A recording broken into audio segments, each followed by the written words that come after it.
नमस्कार। खबर गांव शहर बुलेटिन में आप सभी का बहुत बहुत स्वागत है। मैं आपके साथ हर्ष चौधरी और आइए बुलेटिन देखते हैं खबर गांव से लेकर शहर तक की हर एक बड़ी खबर फटाफट अंदाज में। 5 राज्यों के चुनावों के कारण 137 दिनों से स्थिर रहे पेट्रोल डीजल के दाम मंगलवार को 80 पैसे प्रति लीटर बढ़ गए। इतना ही नहीं, घरेलू गैस सिलेंडर की कीमत में भी 50 रुपए का इजाफा हुआ। अब दिल्ली में 14 किलो 200 ग्राम का बिना सब्सिडी वाला सिलेंडर 949 रुपए 50 पैसे में मिलेगा।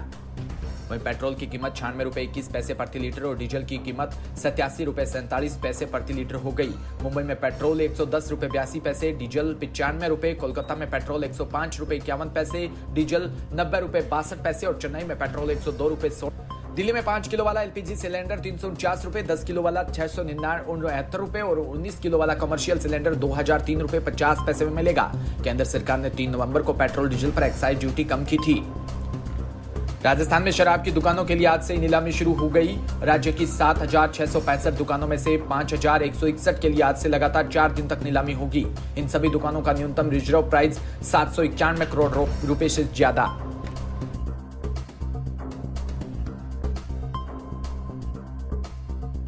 मौजूदा समय में शराब की दुकान चला रहे 67% ठेकेदार अगले महीने से शराब की दुकानें चलाने को तैयार नहीं। इसके कारण आबकारी विभाग राजस्थान को इन दुकानों की नीलामी करनी पड़ रही है।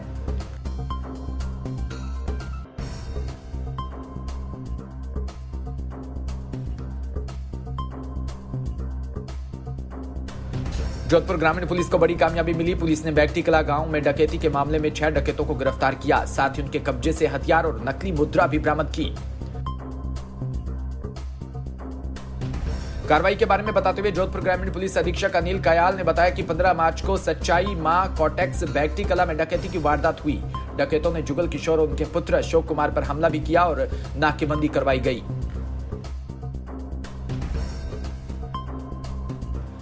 उत्तर प्रदेश के रायबरेली जिले के बचरावा विकासखंड क्षेत्र के अंतर्गत गांव बहादुरपुर में महिलाओं को प्रशिक्षण दिया, जिसमें डॉक्टर दीपाली चौहान वैज्ञानिक गृह विज्ञान ने बताया कि आज बाहर की वस्तुओं का सेवन न करें क्योंकि उससे खाने से ज्यादातर लोग बीमार होते हैं। इसलिए अपने घरों में सब्जियों का उत्पादन करें ताकि परिवार में ना कोई बीमारी हो और पूरी तरह से परिवार स्वस्थ भी रहे। डॉक्टर दीपाली चौहान ने कहा कि सब्जियां कढ़ाई में बनाएं, जिससे महामारी के समय महिलाओं को खाने में कोई बीमारी नहीं आने का डर रहता है।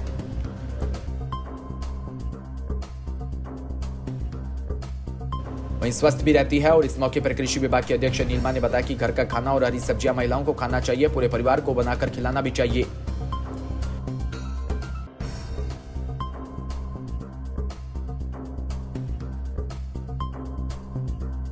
कुशीनगर के पटरेवा थाना क्षेत्र के फाजिल नगर कस्बे के साहू सिनेमा हॉल में कश्मीर फाइल मूवी देखकर लौट रहे 3 युवकों पर समुदाय विशेष के लोगों ने चाकू से हमला कर दिया। इस घटना में 3 युवक गंभीर रूप से घायल हो गए।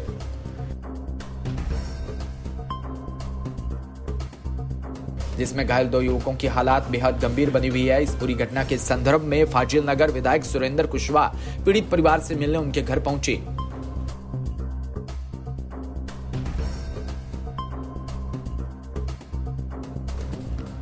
बकानी के एसबीआई बैंक के सामने वन विभाग की गश्ती दल ने अवैध पत्थर से भरा ट्रैक्टर ट्रॉली जब्त किया। बकानी वन विभाग क्षेत्र से लगातार अवैध खनन को रोकने के लिए कार्रवाई की जा रही है।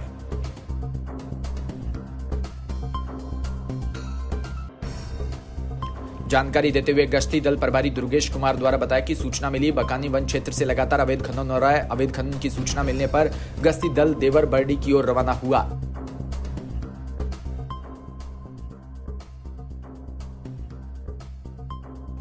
जहां एसबीआई बैंक के पास सामने से आ रहा ट्रैक्टर ट्रॉली जिसमें अवैध पत्थर भरकर परिवहन किया जा रहा था, जिसे रुकवाया और जानकारी ली तो संतोषप्रद जवाब नहीं देने पर जब्त कर बकानी वन विभाग में ले गए, जहां उसके खिलाफ वन भूमि से अवैध खनन का परिवहन करने को लेकर कार्रवाई की।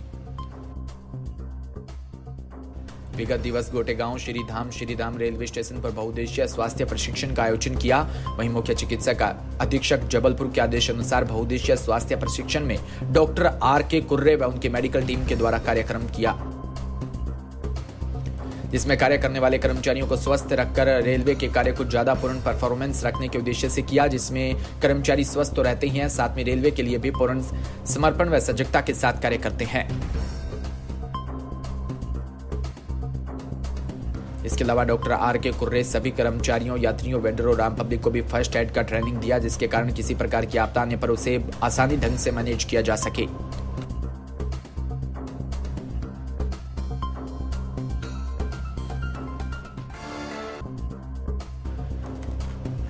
उत्तर प्रदेश के लगभग सभी जिलों में लोग मार्च महीने में ही मई जून जैसी गर्मी से बेहाल है। यहाँ राजधानी लखनऊ में मार्च के दूसरे हफ्ते में अधिकतम तापमान 35 डिग्री सेल्सियस से ऊपर बना हुआ है। सोमवार को अधिकतम तापमान रिकॉर्ड 39 डिग्री सेल्सियस दर्ज किया। पिछले 5 वर्षों के दौरान मार्च महीने में कभी इतनी गर्मी नहीं पड़ी। वहीं अगर पिछले 10 वर्षों के दौरान यूपी के मौसम का रिकॉर्ड देखें तो यह तीसरा मौका है जब मार्च में ही सूरज लोगों को इस कदर सता रहा है। वहीं मौसम विभाग के मुताबिक आने वाले दिनों में गर्मी की राहत मिलने की संभावना नहीं। दिल्ली में कच्ची बस्तियों में रहने वाले लोगों के लिए पानी एक बड़ी समस्या है। इसे लेकर लोगों को अक्सर परेशानी का सामना करना पड़ता है। इसके अलावा इन इलाकों में सीवरेज सिस्टम भी सही नहीं, जिससे सीधे यमुना का पानी खराब होता है। ऐसे में इन दोनों समस्याओं को लेकर हाल ही में सीएम अरविंद केजरीवाल ने दिल्ली जल बोर्ड के अधिकारियों के साथ बैठक की। इस बैठक के बाद केजरीवाल ने सभी कच्ची बस्तियों में पीने के साफ पानी और सीवर कनेक्शन मुहैया करवाने का आदेश दिया।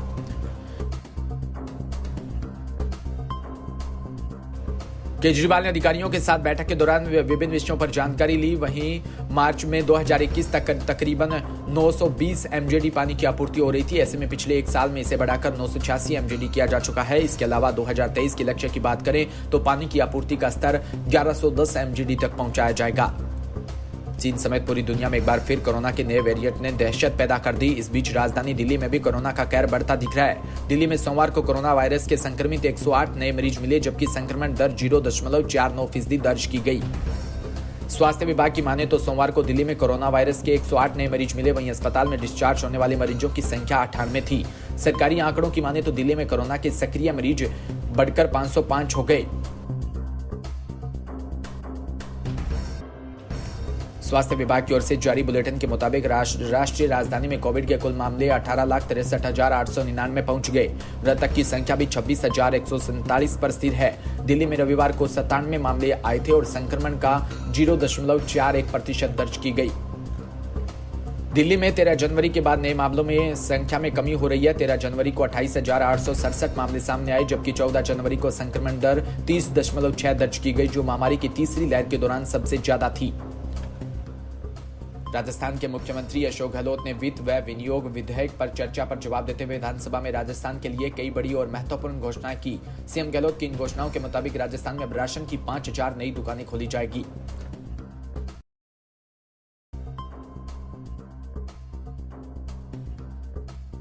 वहीं करीब 200 करोड़ रुपए की लागत से 100 अतिरिक्त मोहल्ला क्लिनिक खोले जाएंगे। इसके साथ ही 1 जनवरी 2004 के बाद नियुक्त कार्मिकों की 1 अप्रैल 2022 से वार्षिक 10% राशि की कटौती भी बंद कर दी जाएगी। मुख्यमंत्री अशोक गहलोत ने सोमवार को विधानसभा में जवाब देते हुए घोषणाएं की। सीएम गहलोत ने सदन में घोषणा करते हुए बताया कि राजस्थान में मेडिकल हेल्थ वॉलंटियर फोर्स का गठन किया जाएगा। इसके अलावा food safety and drug control commissionerate का भी गठन होगा। फिलहाल इस बुलेटिन में इतना ही और तमाम खबरों के लिए आप जुड़े रहिए हमारे साथ। नमस्कार।